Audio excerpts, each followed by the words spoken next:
Chapter 148 to 150. As much as I was annoyed at having to fight Moro since he was somehow connected to Tawa, it was something that would have to happen eventually, better to get it out of the way now that we're here. Sage Kakarot, got any helpful information on Moro? Goku not much other than some weird magic abilities and his ability to absorb your energy, although he doesn't seem that experienced when it comes to combat. Trunks well then what are we waiting for, let's quickly kill him and continue our search for Tawa. While I was all for quickly killing him, that fool Kakarot insisted on fighting him some more. Goku wait, let me fight him some more. Trunks but Goku, we need to get rid of him quickly. Goku I know that, that's why let me fight him so that he'll be forced to expose more of his abilities. I'm sure everyone here knew he just wanted to continue fighting with Moro, though what he said was actually smart, so we decided to hang back and watch the fight, and while he may be absorbing our energy, all of us were concentrating on suppressing the amount he's able to absorb, so it's minuscule. However, if things seem to be getting out of hand, we'll interfere. Moro so you plan to fight me alone? So be it, it'll make dealing with you guys that much easier. Goku well then I think it's about time to get serious then. Kakarot then transformed into SSGSS, which he had managed to master like Vegeta, giving him increased power and very little energy expenditure compared to before, though the action of transforming had caught ex-Vegeta and ex-Kakarot off guard. Ex-Goku so this is SSGSS. Its power is impressive. Ex-Vegeta oh please, it isn't that impressive. Once the battle commenced, Moro could barely keep up with Kakarot, who had now started taking this battle seriously. However, even though that dumbass Kakarot had the clear advantage in the battle, he didn't try finishing Moro off. Saiyan, another reason why I prefer the Kakarot from my timeline, and while he may be kind, he knows when to enjoy a battle and when to end it. With Kakarot continuing to enjoy the battle, I was starting to get angry as I want to find Mira, not fight this old goat man. When I was about to interfere and finish off Moro because Kakarot wouldn't, I noticed how the area around us seemed less vibrant than before. While that's not something I would usually notice since Moro has the name, Planet Eater, I made sure to pay attention to Namek just in case he didn't need to concentrate to absorb the energy of a planet, though I should have realized he didn't need to when I felt him absorbing the energy from my body. Sage you dumbass Kakarot, Moro's been absorbing the energy from the planet during the battle. Because of my shout, Kakarot looked over in our direction and Moro used that opening to attack him, causing him to get sent flying in our direction before stopping just before us. Moro you've caught on earlier than I would have liked, though that means I must speed up the process. Moro then raised one of his hands into the air and the process at which the planet's energy was getting absorbed vastly accelerated to the point where you can vividly see the vegetation losing any semblance of life. Seeing what Moro was doing, we no longer watched and went to attack him. I went for a kick, ex-Vegeta and ex-Kakarot transformed into an SSJ after becoming a true Saiyan and followed right after me. Vegeta and Kakarot stayed back and fired off key attacks while Trunks charged in with the Z sword.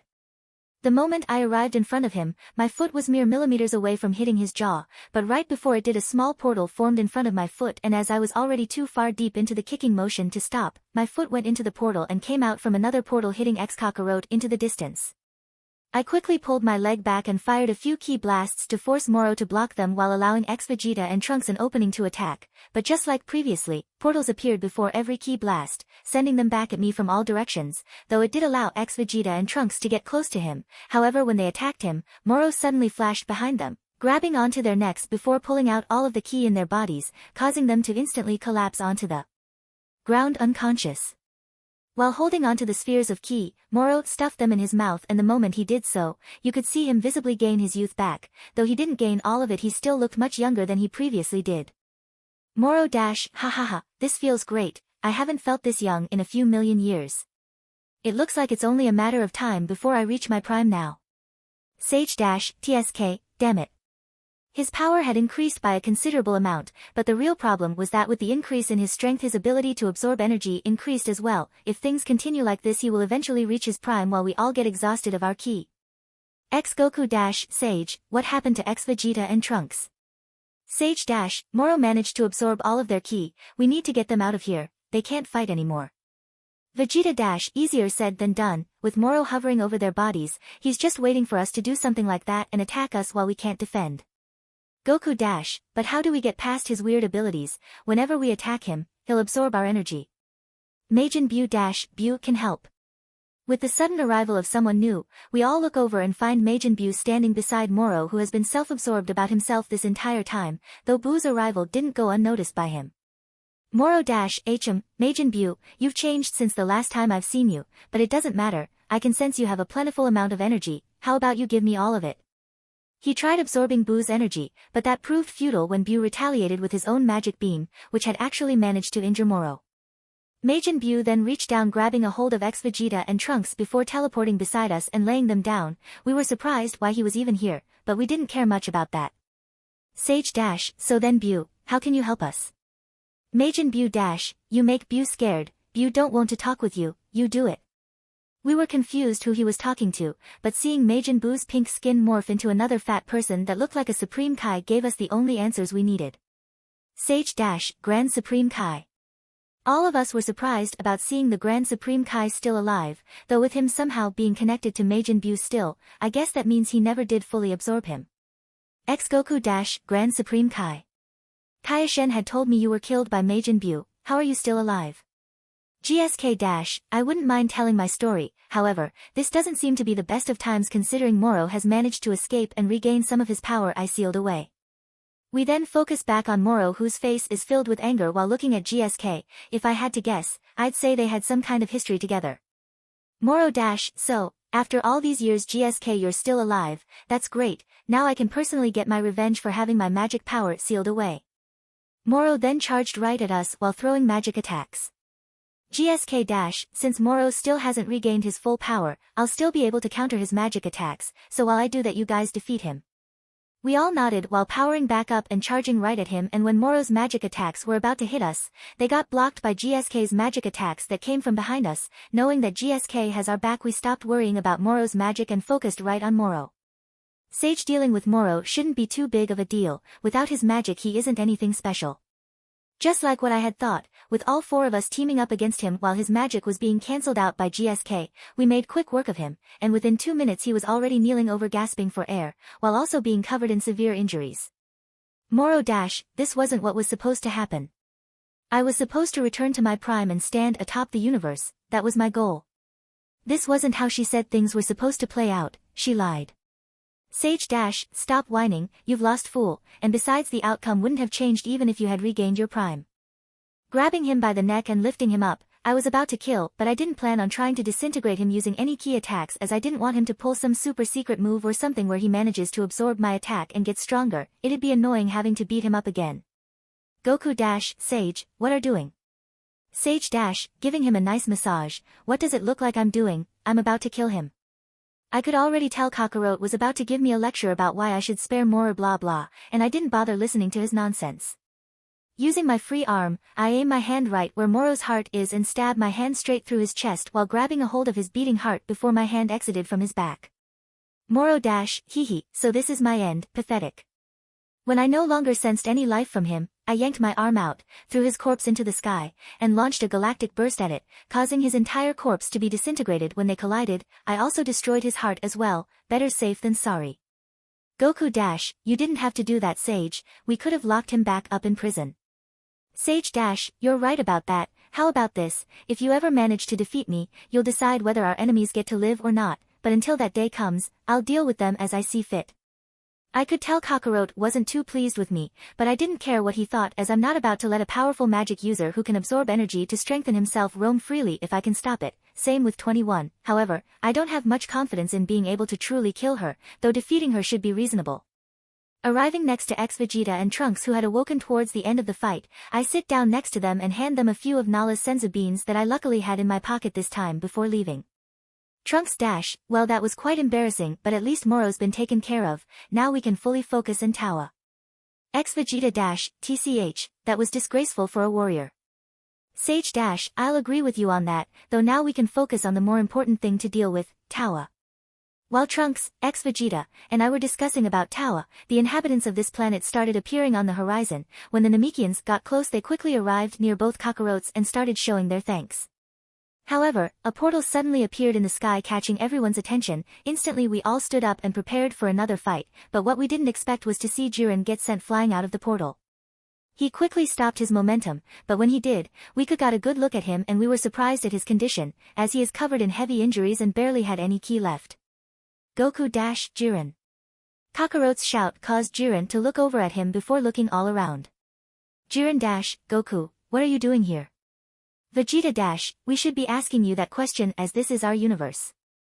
Though Jiren didn't get time to respond as he had to quickly block a key attack that came through the portal, and while he managed to do so, the force behind the attack sent him crashing into the ground, causing the entire area to violently shake.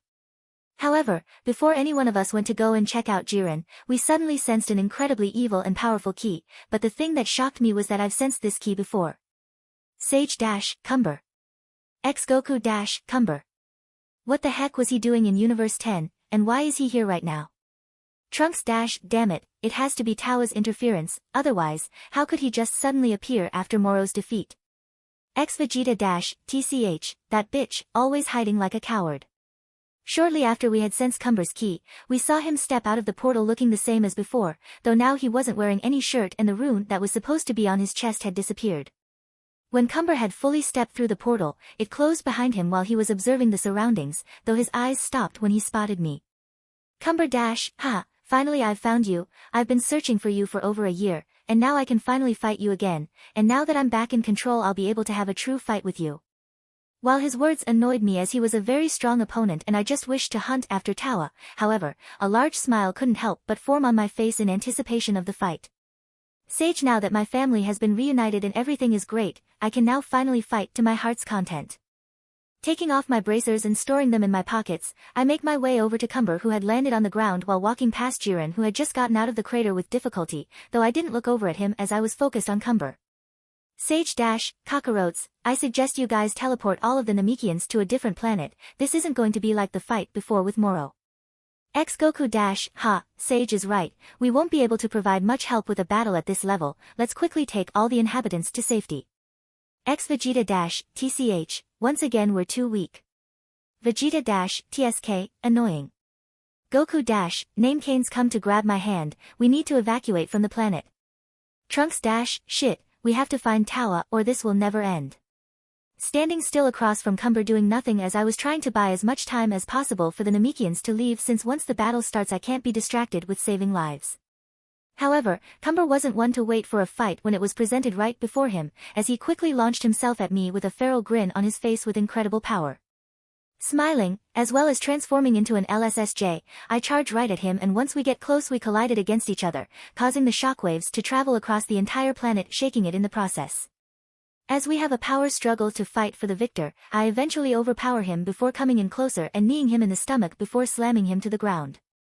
Jumping into the sky, I fall back down on him with the intention of kneeing him in the chest just like what he did to me when we previously fought, though he managed to block the attack just before I came in contact with him.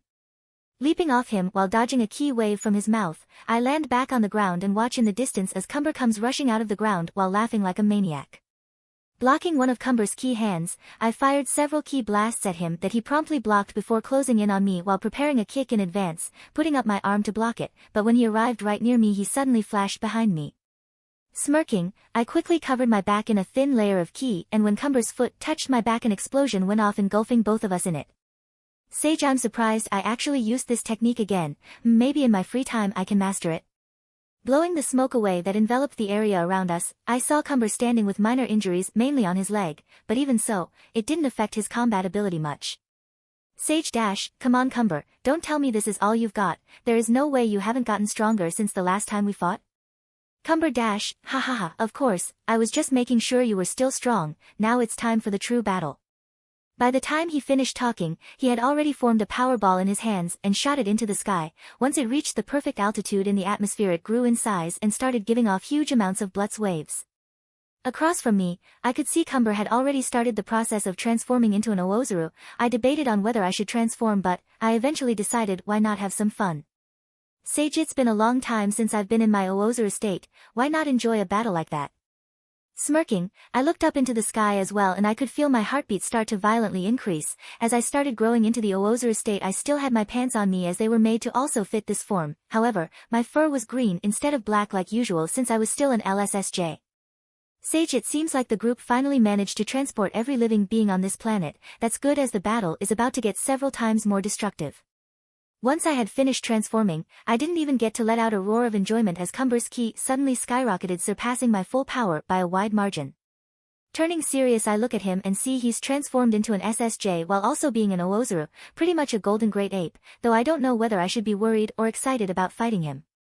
Sage, why lie to myself? I get to fight someone stronger than me, of course, I'm excited. Snapping out of my thoughts, which I seem to do a lot in battle, I charged toward Cumber with a grin on my face that showed all of my sharp teeth. When I arrived near him I went for a punch, and my fist managed to land on the side of his cheek, but it felt like I hit an immovable object. I was about to go for another attack, but when I pulled back my arm I suddenly felt an intense pain in my stomach before I saw a golden fist slammed into the side of my face, sending me flying into the distance, crashing through several mountains in the process. Clutching the ground with my hands and feet to stop my momentum, though when I did I saw Cumber appear out of nowhere before releasing a ki wave from his mouth. I also counterattacked with a ki wave, though when they collided mine was instantly destroyed, prompting me to quickly cancel my ki wave and move out of the way to dodge the attack. However, even so, Cumber charged at me and we engaged in close combat, though I was completely on the defensive. He was too fast and powerful for me to be able to fight back against. Even though I would try to retaliate when there was an opening, I would always miss and be forced to take a brutal attack for it in exchange. After a little longer of fighting with Cumber, I'm currently laying on the ground covered in blood and injuries, all while still in my Oozuru form. Cumber is currently standing atop me with no injuries whatsoever. Sage dash, come on, let's continue fighting. Cumber dash, your strength doesn't impress me anymore, I shall eliminate you like a warrior.